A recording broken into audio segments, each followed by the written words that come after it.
кога ќе кажеме хуманитарни акции, некако сакаме да помогнеме и влеговме во буквално во тие акции, бидејќи како утринска програма сакаме да помогнеме. Постојано ги следиме Дејан Петанчевски, ги следиме хуманитарни акции 2022 подај рака. Постојано имате обврски и некако секогаш така ставаме наслови хуманоста на дело.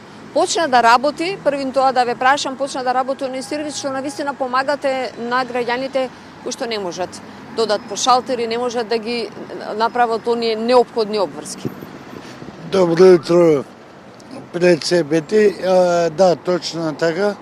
Во склоп на самата хуманитарна организација почна да функционира и сервисот, помош на сите лица со посебни потреби и на оние постари лица кои што не можат да ги обават сите своји обврски во чекајќи по за жал, за голем жал, нашите гужви пред шалтерите.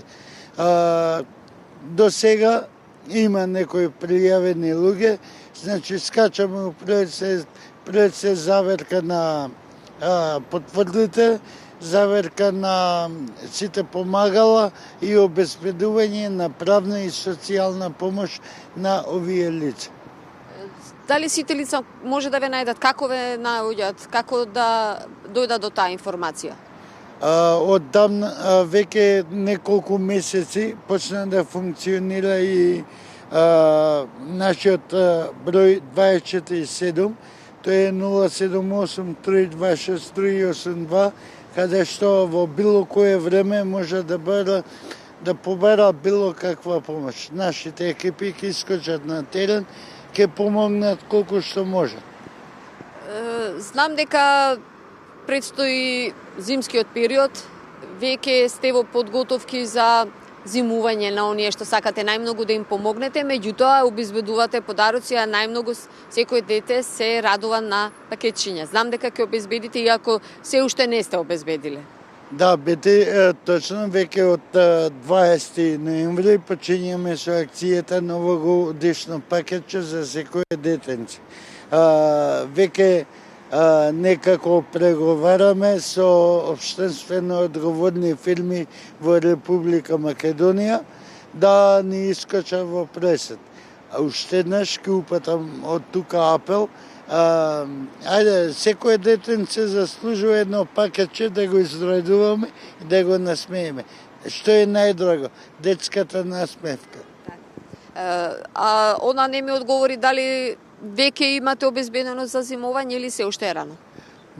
Бети, веќе преговараме, има некои најави, меѓутоа накнадно ќе бидете информирани кога ќе замине првата група на зимување. Утре е 13 ноември. Знам дека си роден во Скопје, една реченица за градот Скопје, во кој што живееш, подаруваш постојано, еве преку хуманитарната акција, навистина преку лицата кај што помагате на градот. Да, точно, утре е најубавиот ден за град Скопје. Пред се ќе упатам една јавна порака до новиот градоначалник на град Скопје, господин Орце Георгиевски, да го среди прво хаосот во сообраќајот и да обезбеди подобри и повесели услови за живење во овој град. Дејан, ти благодарам за директното вклучување во утринската програма. Се гледаме во следна прилика. Така е, бети, уште еднаш само сакам да напоменам, изумив да кажам дека од неодамна почна да функционира и донаторскиот број 07071 143434, каде што секој со самото вртање донира 100 денари. Уште еднаш ти благодарам. Благодарам, бети, и успех во работа на сите граѓани и ајде, покажете ја хуманоста, подете ја рака, така е наслова. Благодарам.